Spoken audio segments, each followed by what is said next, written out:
Enaknya apa gitu? Enaknya apa jadi anggota DPR dan jadi ketua DPR itu apa enaknya? Jabatan yang kami emban hari ini, di saat ada agenda-agenda di lingkup pemerintahan itu sebenarnya yang paling berkesan buat saya. Oh. Pada saat kita tiba di posisi itu, nama kita sudah ada tertulis di situ. Oh iya. Artinya ada agenda pemerintahan, ada acara-acara pemerintahan, kursi, nama sudah duluan ya sampai ke.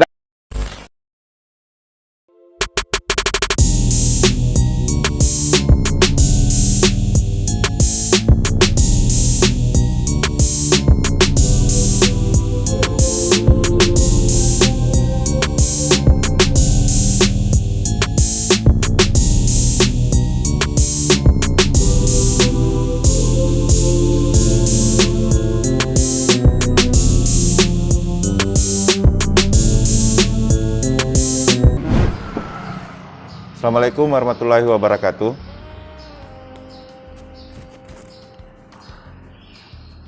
Kita ketemu lagi di Medium TV.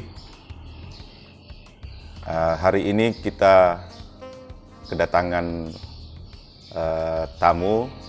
Beliau adalah salah satu tokoh pemuda dan memegang peran penting di Kabupaten Bulukumba.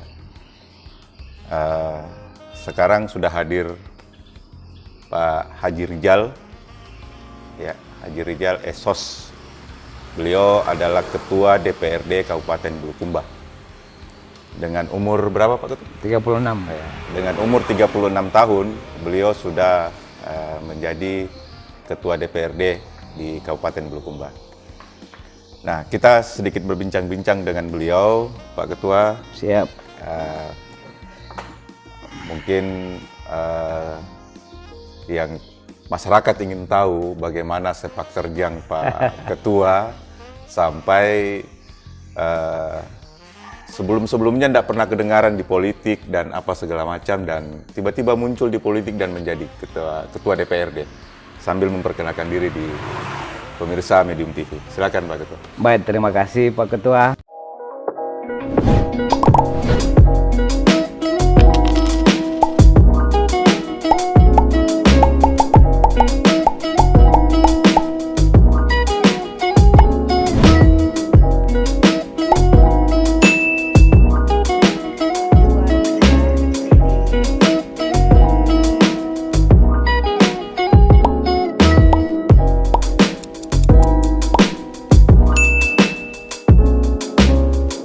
Assalamualaikum warahmatullahi wabarakatuh.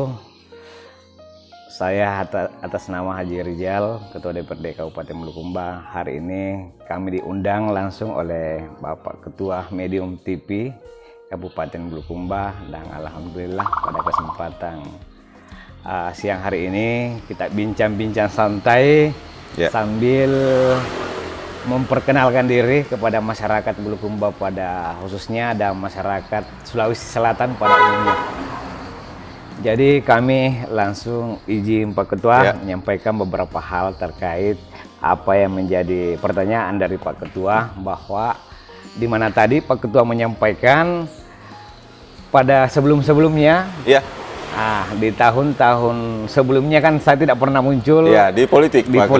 Tiba-tiba pada kesempatan siang hari ini kami diundang, beliau langsung mempertanyakan itu. Nah, perlu kami jelaskan kepada pendengar atau pemirsa di Medium TV bahwa memang si Pak Ketua dari awal kami itu tidak pernah mencita-citakan untuk terjun di politik. Basic saya mulai dari keluarga, turun-temurun ini kita aktif di dunia usaha, Pak Ketua. Khususnya di komoditi hasil bumi. Nah, disitulah kami beranjak. Yang awalnya kan kami terjun di politik ini di Dapil 2 Gantaran Kindang ya. Kindang. Nah, Gantaran Kindang, namun sekitar 14 tahun yang silam, 14 tahun yang silam ya? Ya, kami bergeser masuk ke kota, karena asal kami ini dari Kindang. Aslinya dari Kindang ini Pak Ketua ya? Dari Kindang. Masuk ke kota, domisili di kota kurang lebih 14 tahun. Ya. Awalnya sebenarnya tidak ada niat Pak Ketua untuk terjun di politik. Cuma karena maklum terkadang keluarga-keluarga yang dari kampung masuk di kota, terkadang mereka ini butuh bantuan, butuh apakah, biasa terkadang kalau masuk di kota mereka itu sangat mengharap kami membantu mereka, karena mereka tahu dengan berdomisilinya saya di kota tentu banyak hal lah yang mereka lihat secara nyata terkait dengan bagaimana membangun komunikasi dalam pergaulan di lingkup kota. Inilah yang menjadi dasar mereka, sehingga di seketika waktu mereka punya kepentingan-kepentingan, tentu tak lain mereka itu mengharapkan bantuan dari saya dan bantuan dari keluarga. Intinya dorongan untuk masuk ke politik ini karena banyak masyarakat, banyak keluarga awalnya di begitu. Kindang ya. Jadi awalnya begitu, karena kebetulan istri juga ada di rumah sakit. Pegawai rumah pegawai. sakit. Oh, ya. Terkadang masyarakat yang dari kampung kasihan kalau masuk di kota, ada keluarga yang sakit, tentu mereka itu mengharapkan sekali difasilitasi. Nah, dari situ awalnya. Terus yang kedua, terkadang juga banyak keluarga yang membutuhkan bantuan di saat ada urusan-urusan penting di kota. Disitulah mereka mengharap sekali bantuan dari saya. Nah, alhamdulillah pada saat pencalonan legislatif di 2019 kemarin, mereka sangat mengharapkan bahwa cobalah berkiprah ke dunia politik, karena tak lain di saat kita butuh bantuan, kita sangat mengharapkan bantuannya dari kita. Nah, di situ awalnya. Tapi saya pikir-pikir dulu pada saat itu, di tahun-tahun 2017, 2018. Dengan posisi sebagai pengusaha yang sudah sukses ya waktu itu. Belum juga sih. Iya. Oke Pak. Iya. Cuma pada saat itu saya berpikir dulu, coba kita lihatlah, apakah kalau misal saya terjun di politik, keluarga ini, sahabat ini mensupport atau tidak. Nah, jangan sampai kita masuk sia-sia juga kan? Iya. Masih ada keraguan ini ya? Masih ada keraguan, karena kan dunia kita bukan di situ. Tapi karena dorongan sahabat, dorongan keluarga, masuk 2019 perekrutan untuk masuk di legislatif. Pencalekan. Akhirnya Pak Haji Askar selaku Ketua Partai Persatuan Pembangunan meminta untuk bergabung di partai dan diberi posisi selaku Ketua Bapilo. Jadi sebelumnya masuk pengurus ya? Masuk pengurus partai. Direkrut oleh P3? Ya, direkrut oleh P3. Disitulah dasar kami. Nah, pada saat pencalonan, teman-teman sangat mengharapkan untuk saya maju di Dapil 2. Dengan dasar bahwa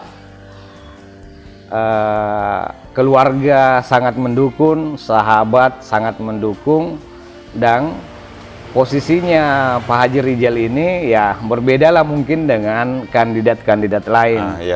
Karena di mana Pak Haji Rijal ini lahirnya di Kecamatan Kindang, tapi domisili di Kecamatan Gantarang. Inilah yang tidak dimiliki oleh kandidat-kandidat lain.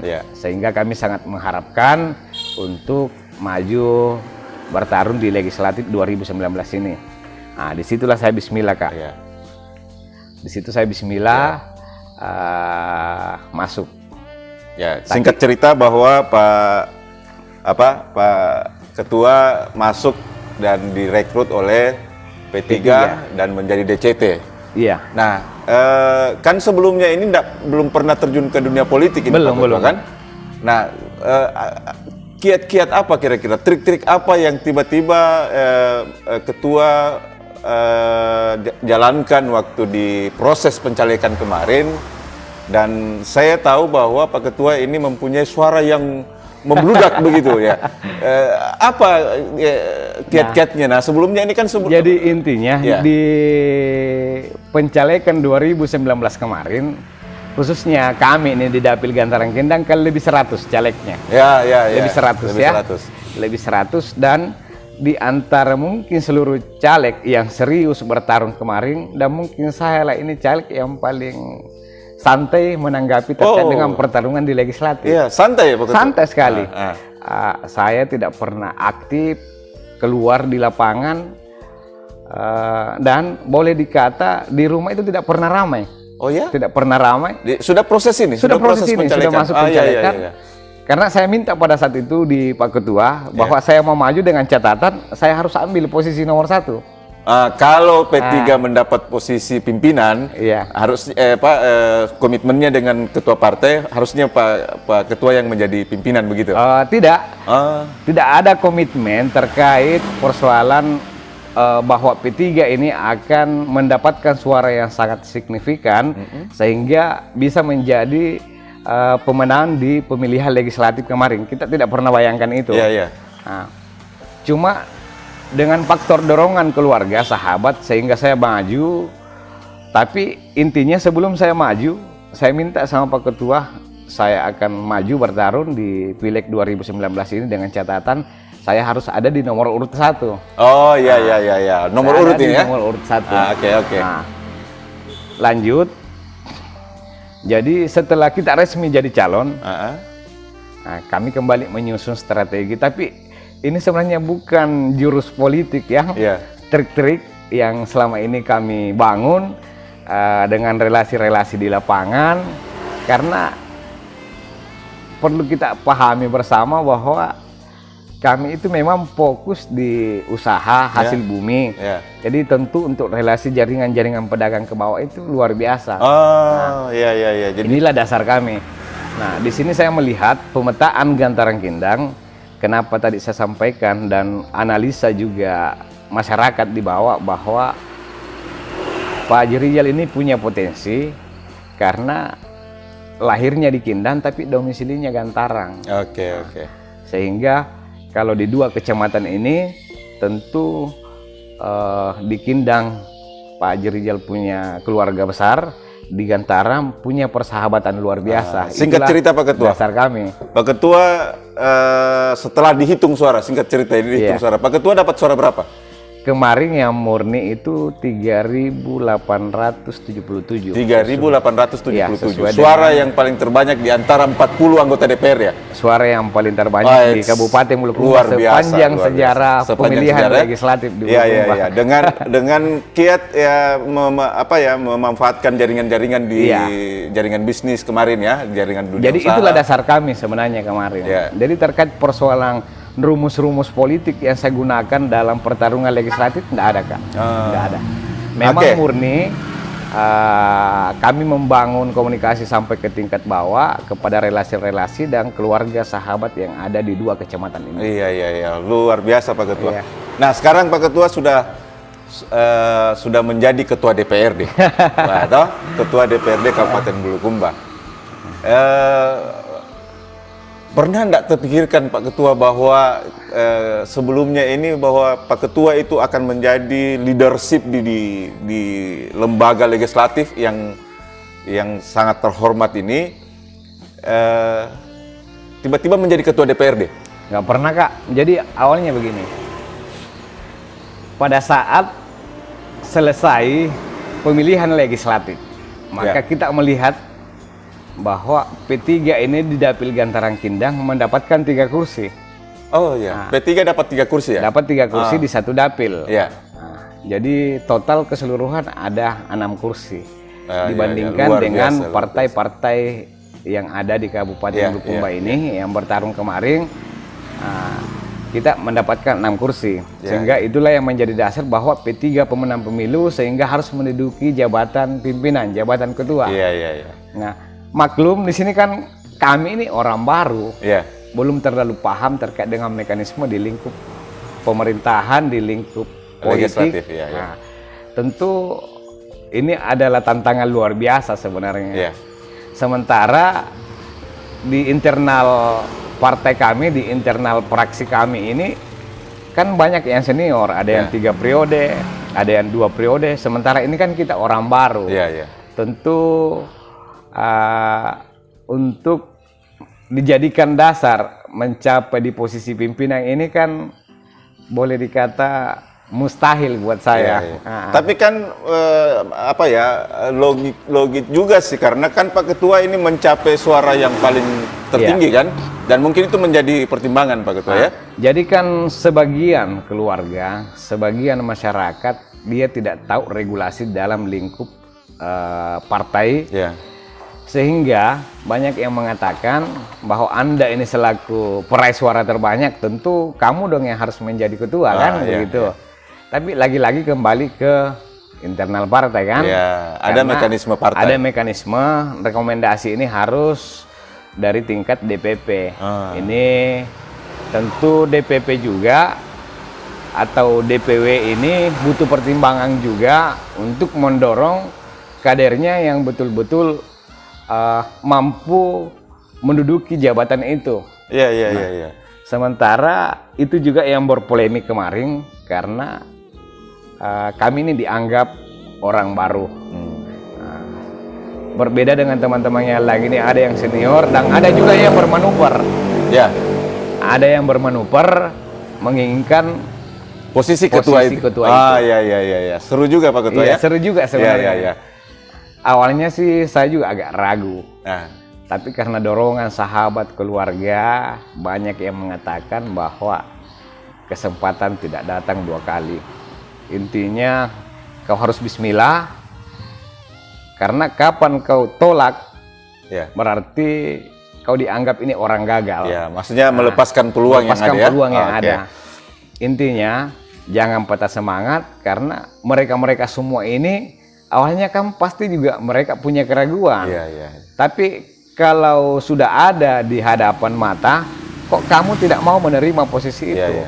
Jadi kamu ini dianggap orang gagal kalau kesempatan ini kau sia-siakan. Kesempatan tidak datang 2 kali. Jadi dengan modal peraih suara terbanyak itu mendorong ketua untuk mencoba apalagi ikut bagian dalam pemilihan ketua DPRD di internal ya. Nah, sekarang Pak Ketua begini,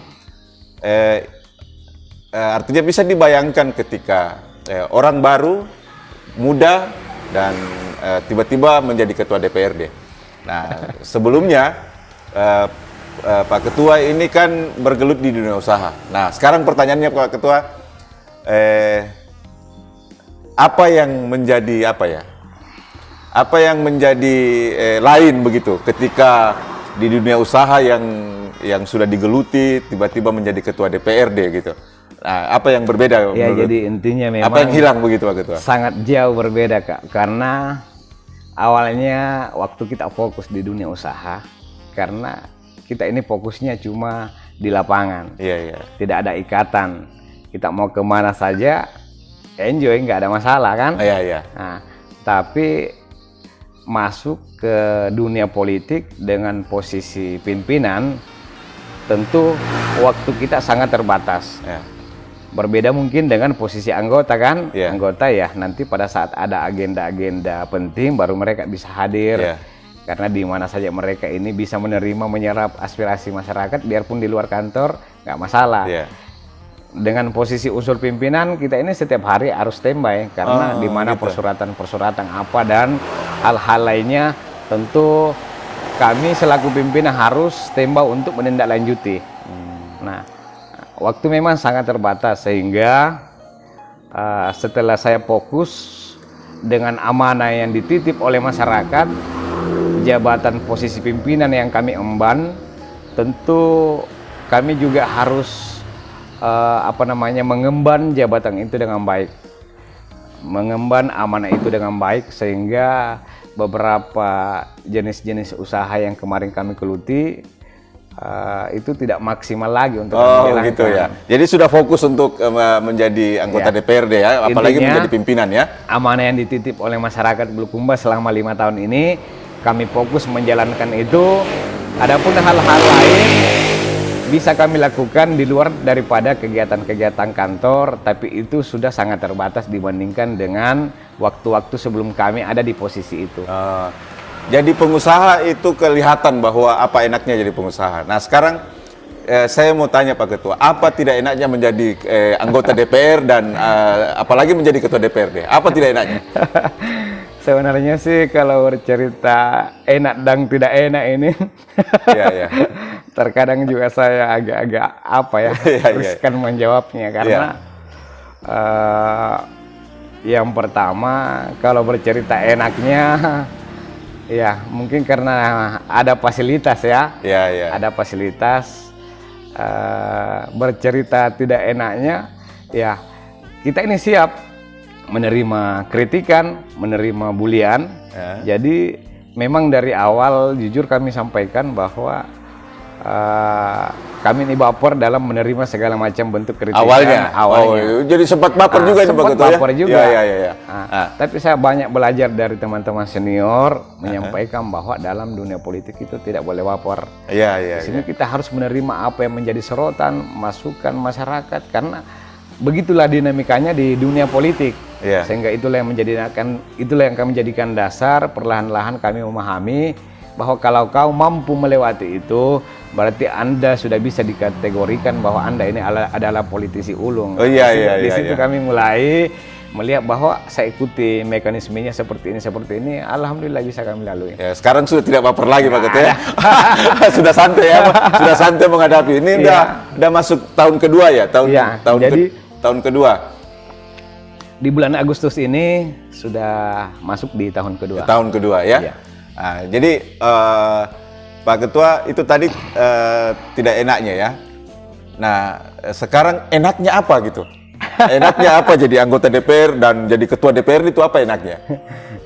Sebenarnya sih Kak, dari kemarin-kemarin kadang pertanyaan seperti itu banyak yang muncul. Nah kalau saya terkadang saya menyampaikan sama teman-teman, satu yang tidak bisa kami ukur dengan posisi ini, jabatan yang kami emban hari ini, di saat ada agenda-agenda di lingkup pemerintahan itu sebenarnya yang paling berkesan buat saya. Pada saat kita tiba di posisi itu, nama kita sudah ada tertulis di situ. Iya. Artinya ada agenda pemerintahan, ada acara-acara pemerintahan, kursi, nama sudah duluan ya sampai. Kendati pun kita telat ya. Oke Pak Ketua. Nah sekarang begini, maaf kalau saya masuk sedikit di apalagi di lagi apa ya, bukan ribut sih, lagi diperbincangkan di masyarakat ini.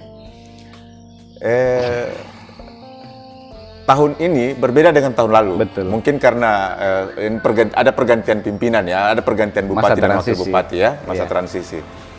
Nah, pertanyaannya begini Pak Ketua, kenapa APBD ini agak telat dibahas? Jadi intinya begini.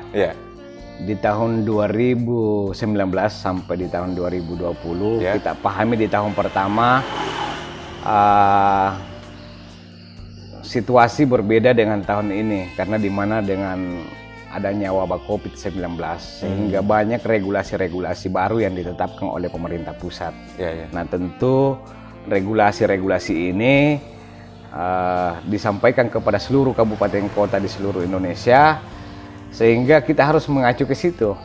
Jadi terkait dengan beberapa program baik belanja barang dan jasa, kenapa sampai terlambat tahun ini? Karena kita harus mengikuti mekanisme yang ada yang telah ditetapkan oleh pemerintah pusat. Nah, yang kedua juga di masa transisi pemerintahan, tentu pemerintah daerah dalam hal ini Bupati terpilih Bapak Andi Muhtar Ali Yusuf bersama dengan Bapak Haji Edi Manap, tentu mereka juga harus mengkaji beberapa program-program atau perda yang sudah ditetapkan di tahun 2020 kemarin, sehingga itu juga yang menjadi dasar. Butuh penyelesaian ya Pak Ketua. Penyelesaian. Yang ketiga, di mana beberapa anggaran yang direfocusing sesuai dengan instruksi dari pusat, sehingga inilah yang menjadi dasar juga untuk terlambatnya beberapa program-program yang kita laksanakan. Menjadi di penyebab kabupaten. ya. Menjadi Berapa penyebab. total dana refocusing berapa total dana yang direfocusing di APBD Di APBD 2021 ini Ya. total keseluruhan 57 miliar. 57 miliar ya. Waduh, besar juga Pak Ketua. Luar biasa. Jadi Dan itu kira-kira membuat goyang nggak ini? pastinya. Jadi seluruh OPD hampir kita katakan menjerit. Oh iya.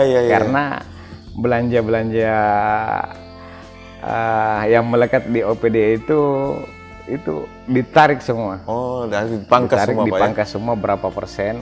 Contoh kami di DPR itu ya dipangkas kurang lebih 5 miliar lebih. 5 miliar. Dari berapa anggaran yang total? Dari total keseluruhan 30-an. 30-an. Jadi di refocusing 5 miliar. 5 miliar. Jadi kurang Ya, lebih 25 miliar Pak Ketua. Jadi terkait dengan perjalanan dinas ini ya hampir habis karena rata-rata dihantam juga di situ dan beberapa program-program lain seperti pengadaan apa dan lainnya, pengadaan di kantor itu direfocusing semua.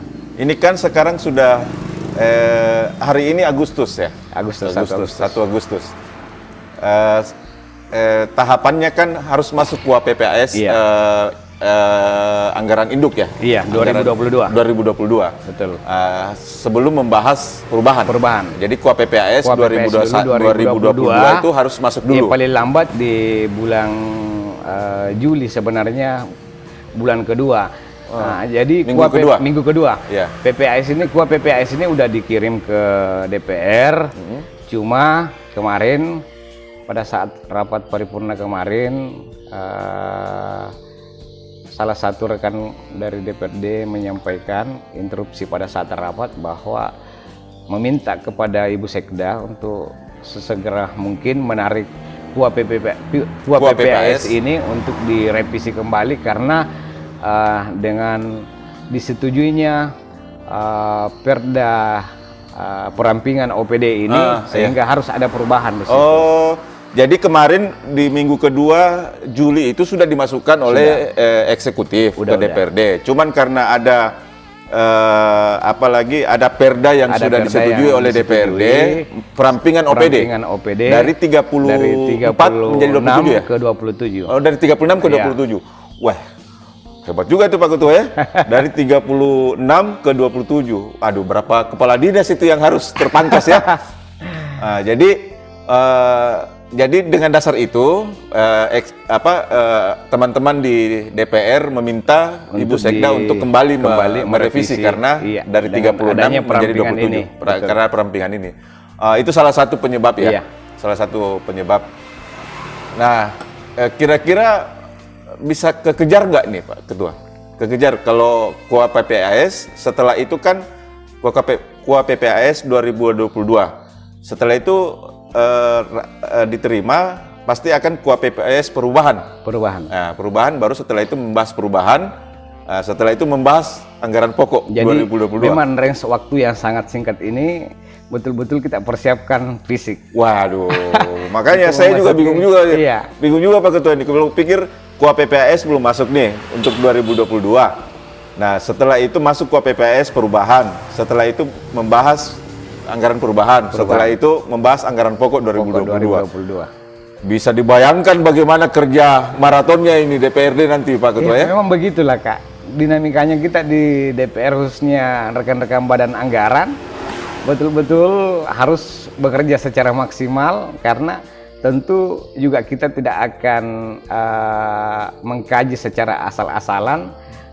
Terkadang di tahun-tahun sebelumnya kita itu dari pagi sampai pagi, terkadang kita rapat itu untuk membahas anggaran pokok Perda 2020 kemarin itu dari pagi sampai pagi. Dari pagi sampai pagi. Dari pagi sampai pagi. Waduh, betul-betul. Jadi, tapi Pak Ketua yakin bisa selesai? Insya Allah. Oh ya, dengan kami meyakini dengan kerja keras, kerja cerdas teman-teman Badan Anggaran bersama dengan tim TAPD, tim anggaran pemerintah daerah untuk mengkaji bersama-sama karena kalau saya menganalisa di tahun 2021 ini dengan kondisi kemampuan keuangan kita dengan adanya wabah COVID-19 ini, semoga saja di posisi APBD kita ini tetap stagnan. Semoga saja, kita sangat mengharapkan itu. Jadi sekarang kondisinya ini Pak Ketua, tinggal menunggu dari eksekutif ini? Iya, jadi untuk sementara kami masih tetap melanjutkan beberapa agenda kami yang sudah dijadwalkan oleh Badan Musyawarah. Yang pertama, besok mungkin karena sudah selesai paripurna terkait dengan persetujuan 3 ramperda yang baru-baru kita. Salah satunya perampingan lembaga itu? Salah satunya ini, perampingan OPD ini. Ramperda kelembagaan, ramperda kerjasama desa, dan ramperda pengangkatan dan pemberhentian perangkat desa. Ini kita sudah setujui sama-sama kemarin. Tapi, udah diketuk Pak Ketua? Udah, tapi tentu masih ada tindak lanjut, tetap kita konsultasikan kembali ke Biro Hukum Provinsi. Terus yang kedua, kita akan lanjutkan terkait RPJMD ini, RPJMD Bupati yang sementara akan kita langsungkan juga besok. Teman-teman yang tergabung dalam pansus RPJMD ini untuk mengefisienkan waktu, mereka besok akan berkonsultasi ke provinsi terkait laporan pertanggungjawaban APBD 2020 kemarin. Sekalian mereka akan melangsungkan rapat di Makassar terkait dengan RPJMD ini bersama dengan Bapeda. Oh, singkat Pak Ketua, sebelum kita selesaikan ini, bagaimana hubungan DPRD dengan pemerintahan pemerintahan yang baru ini Pak Ketua? Ya alhamdulillah, memang dari awal sih ada beberapa riak-riak di lapangan masyarakat bahwa eksekutif dengan legislatif ini kurang harmonis. Tapi alhamdulillah kami bisa membuktikan, meyakinkan Pak Bupati bahwa satu hal yang perlu kita pahami bersama, bahwa Bulukumba ini bukan bercerita pemerintah, tapi kita bercerita pemerintahan. Pemerintahan ada dua di dalamnya. Pemerintahan ada dua, betul. Eksekutif dengan legislatif. Jadi tidak ada alasan untuk kita tidak bersinergi. Karena mau tidak mau kita pahami bersama bahwa kami ini adalah fungsi daripada budgeting atau penganggaran, Anda selaku teknisnya kan. Jadi ini tidak bisa dipisahkan. Jadi tidak ada alasan untuk kita tidak membangun komunikasi dengan baik, tidak harmonis, karena kapan kita tidak bersinergi maka pemerintahan ini akan pincang. Nah, kita tidak harapkan seperti itu, karena kapan ini terjadi bukan kita yang dirugikan tapi masyarakat Bulukumba. Intinya komunikasi bagus ya. Alhamdulillah. Komunikasi pemerintah dengan eksekutif legislatif bagus, alhamdulillah. Legislatif. Bagus. Oh ya, alhamdulillah. Makasih banyak Pak Ketua sudah mau hadir di Medium TV. Satu yang saya sampaikan bahwa beliau ini adalah tokoh muda yang baru berumur 36 tahun, yang sebelumnya tidak pernah kita lihat berkiprah di dunia politik, dan alhamdulillah dia ikut pada Pileg 2019 dan mendapatkan suara terbanyak dari 40 anggota DPR yang terpilih, dan akhirnya beliau juga ditetapkan oleh partainya menjadi ketua DPRD karena P3 adalah pemenang pemilu 2019. Itu satu yang perlu kita ketahui. Kedua, bahwa soal APBD yang kita dengar agak telat apa segala macam, ternyata satu penyebab besarnya adalah karena ada perampingan OPD, dan itu sudah diketuk oleh DPRD, disetujui oleh DPRD. Itu permintaan Bupati dan Wakil Bupati untuk merampingkan OPD dari 36 menjadi 27 OPD. Itu salah satu penyebab agak terlambatnya pembahasan APBD kita sekarang. Satu lagi yang saya harus sampaikan, bahwa ternyata hubungan eksekutif dengan legislatif, ya ini hubungan suami istri, kadang cekcok di dalam, kita tidak perlu tahu, tapi pasti dia akan mencari jalan keluar dan solusi untuk anak-anaknya. Nah, anak-anak ini adalah masyarakat. Nah, harapan kami sebagai masyarakat Bulukumba, bapak kami, ibu kami sebagai bupati, wakil bupati, dan teman-teman di anggota DPRD, berbaik-baiklah dan carilah solusi yang terbaik untuk masyarakat Bulukumba. Terima kasih. Assalamualaikum warahmatullahi wabarakatuh.